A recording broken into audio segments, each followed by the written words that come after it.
There's no one out there who's ever going to be converted by a song. Welcome to Ms. Mojo, and today we're counting down our picks for the most boldly unconventional biographical films to still captivate moviegoers. We're stopping short of fictional stories that misrepresent real figures, like Milos Forman's Amadeus. Mozart, you are not the only composer in Vienna. No, but I'm the best. Better Man. Music icon Robbie Williams got the typical music biopic treatment, with a twist. You've always been there for Robbie Williams, Dad. Why couldn't you just be there for Robert? As the Take That singer famously compared pop stardom to being a performing monkey, Better Man portrays him as a CGI chimpanzee. Granted, that's an ape. But between this novelty, the cheeky narration, and the jukebox musical numbers, the film encourages suspension of disbelief. You're in that band. What? You got in. You're in that band. The effects and production certainly have to be seen to be believed. At the same time, Better Man hits all the right beats to resonate Williams' quintessential underdog story.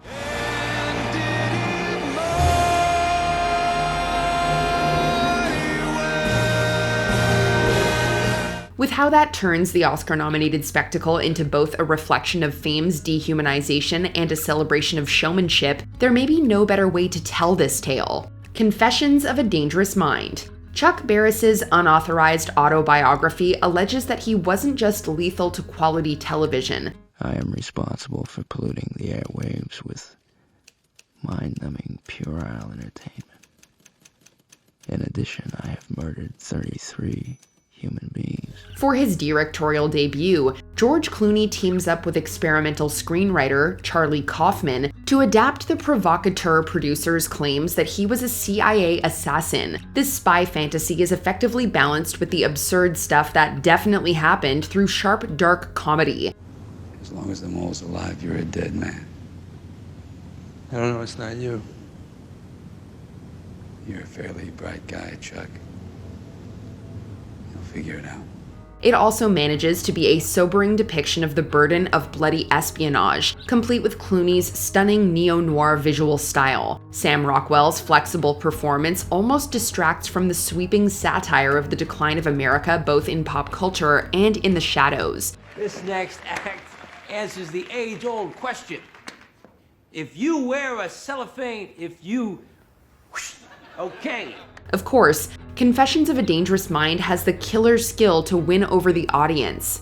Persepolis. Marjana Satrapi first shared her difficult childhood in Tehran through a series of graphic novels. Even bolder was her and Vincent Perronneau's adaptation, which dramatizes the Iranian Islamic Revolution through coming-of-age vignettes and hand-drawn animation. Life's not a game, it's not pointless. There are people giving their lives for freedom, okay? You think my uncle died just for fun? Pretentious prick. This merely places emphasis on the resilience of Satrapi and her peers amid a shift in their country's eclectic culture. The cruelties of the regime, particularly for women and girls, still hit hard. I just don't understand why, as a woman, you don't think I'd be affected by the sight of men in skin-tight pants, yet you're worried they'll get turned on by a few less inches of veil? Persepolis revolutionized the use of childlike animation to creatively express serious adult subjects. The film's commercial and critical success is credited with galvanizing a trend of such films in Europe. More importantly, Satrapi's style continues to influence audiences of all ages to recognize stories like hers. Fix your scarf, sister.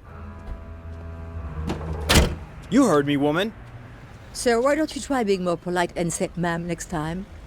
I deserve a little more respect. 32 short films about Glenn Gould. Canadian piano virtuoso Glenn Gould had a flair for subverting expectations that was exemplified in his unusually composed biopic. For every hour you spend with other human beings, you need X number of hours alone.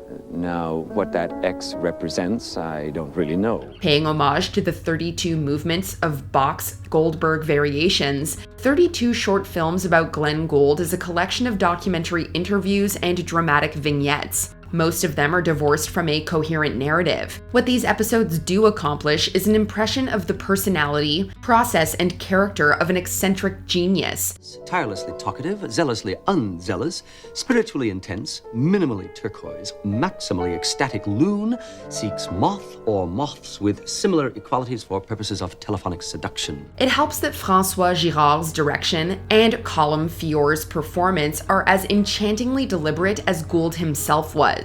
32 short films naturally wasn't a commercial hit, but it swept the Genie Awards, and it has since achieved a cult following as a moving defiance of classical storytelling.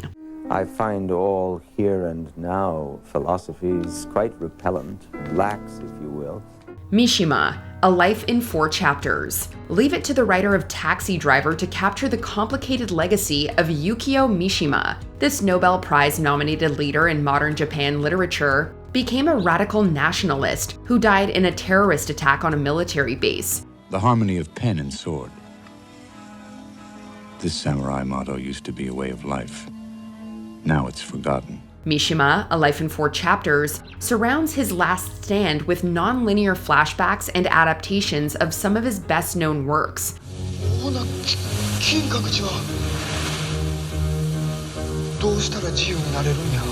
This gives context to his ultimate downfall, while Paul Schrader further pushes the envelope by graphically representing Mishima's ideology and sexuality. The rich production, cinematography, and Philip Glass score are crucial to focusing this formula. Mishima may still face controversy for its subject and structure, but many agree with Schrader's assessment that it is his masterpiece.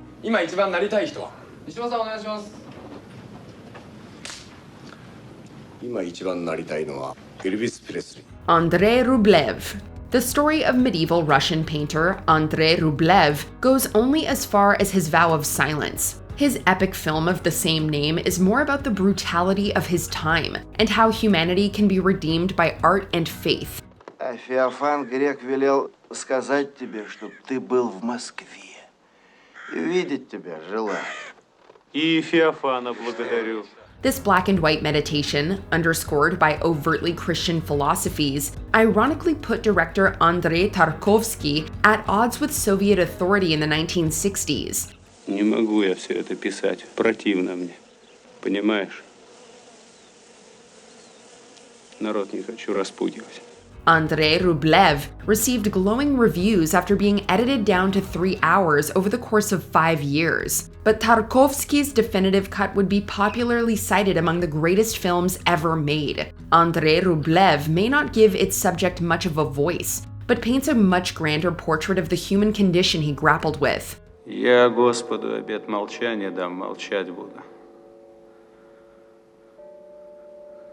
С людьми мне больше не о чем разговаривать. The Diving Bell and the Butterfly. Maintenant, je veux me souvenir de moi tel que j'étais. Beau, nonchalant, glamour, séduisant, diable. Oui, glamour et très beau, du moins certains le pensaient. Ça, c'est pas moi, c'est Marlon Brando. Artist Julian Schnabel's filmmaking career has focused on subversive biopics, going back to a tribute to his friend, Jean-Michel Basquiat. The Diving Bell and the Butterfly went particularly deep in adapting the autobiography of Elle magazine editor Jean-Dominique Bauby. Et une sorte de scaphandre qui m'enserre tout le corps. Ma tâche consiste maintenant à rédiger les carnets de voyage immobiles d'un naufragé échoué sur les rives de la solitude. It specifically follows his struggles with stroke-induced paralysis, shot from a first-person perspective. Schnabel had to fight to shoot the American co-production in French, let alone in that style. Je viens de m'apercevoir qu'à part mon œil, il y a deux choses qui ne sont pas paralysées. Mon imagination, ma mémoire. The film was ultimately highly praised for its immersive POV, among other visual and structural experiments that served the deeply emotional character study. Never mind Mathieu Amalric's dedicated performance, which won the César Award for Best Actor. The Diving Bell and the Butterfly may not be easy viewing, but it is a life-affirming experience. Loving Vincent. In the life of the painter, death may perhaps not be the most difficult thing. For myself, I declare I don't know anything about it. But the sight of the stars always makes me dream. Among the many dramatizations of innovative artist Vincent van Gogh's genius and tragedy, Loving Vincent also fully embraces his art. His final days are investigated by a postman he painted through letters and fictional interviews with real-life figures. And it's all animated through meticulous rotoscoping in the style of Van Gogh's surreal oil paintings. Who am I? In the eyes of most people. A nobody. A non-entity, an unpleasant person. This exemplifies the once divisive expressionist's legacy in mainstream art, but risks disconnecting audiences from the deeply human story. Thankfully, the writing is so rich and dynamic to dispute the idea that Van Gogh wasn't recognized in his own time. At least audiences and accolades immediately recognized Loving Vincent as a thing of beauty for both the eyes and the soul. Live longer. You'll see. Life can even bring down the strong. The Color of Pomegranates. One of the most singularly cinematic achievements ever was based on a man of words.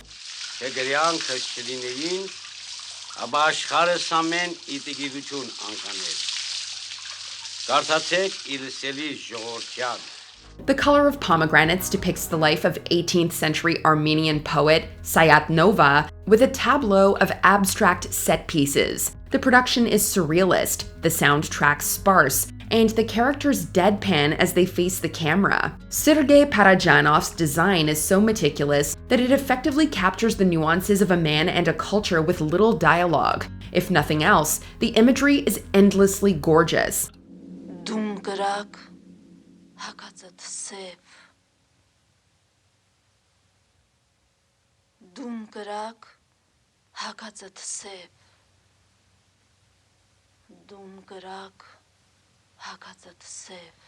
The portrait was celebrated for its use of distinctly filmic elements to tell a complex story, with equally uncompromising metaphors. General audiences may have trouble investing that much patience and work. For art film enthusiasts, though, The Color of Pomegranates is an essential masterpiece.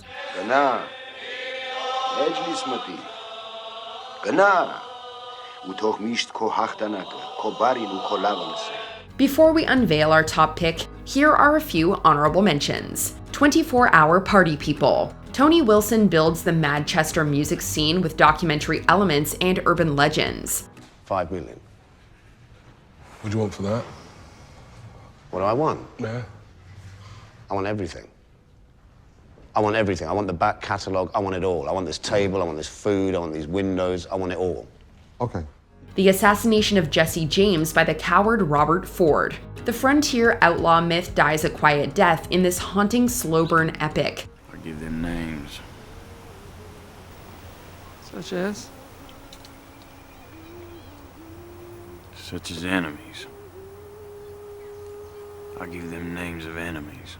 The Dance of Reality, and Endless Poetry. Alejandro Jodorowsky tells his life story in 2 parts with his signature surreal splendor. Yo soy el que tú serás, o tú fuiste el que yo fui. Te entregaste a la poesía y no lo lamento.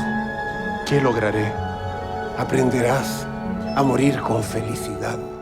Edvard Munch. Documentary and essay elements frame the expressionist artist's slow descent into despair. At almost the last stage, Munch attacks the canvas again, scoring deep into the oil, and, in one gesture of broad, sweeping strokes, eliminates the carefully executed window, curtains, and flower pot. Marie Antoinette. Sofia Coppola's punk portrait of the doomed queen's ennui is charged by anachronistic style. You are not what was desired, but you are no less dear to me. A boy would be the son of France, but you, Marie-Therese, shall be mine. Before we continue, be sure to subscribe to our channel and ring the bell to get notified about our latest videos. You have the option to be notified for occasional videos or all of them. If you're on your phone, make sure you go into your settings and switch on notifications. I'm Not There. Never create anything. It will be misinterpreted. It will chain you and follow you for the rest of your life. Bob Dylan tells the story of modern Americana, and Todd Haynes' I'm Not There uses modern Americana to tell the story of Bob Dylan. The film recreates the musician's life and personas with an ensemble of fictional characters, further distinguished by unique styles and narrative formats. Then what else, aside from being French, you like so much about me? Your hair, your mouth, your eyes, your lips. There's no denying the versatile aesthetic beauty, complemented by creative covers of Dylan's immense songbook. But what unifies these storylines is history, artistry, and many more themes that are greater than any one person. You wouldn't be stashing no weapons in that case of yours. No, sir, not in any literalized way. It's all grounded by concise character growth and an all-star cast, highlighted by Golden Globe winner Cate Blanchett as the enigmatic Jude Quinn. I'm Not There emulates Dylan as both entertainer and iconoclast, and Biopic's ability to creatively tell the truth. What's your favorite film based on an alternative true story? Give your unique account in the comments.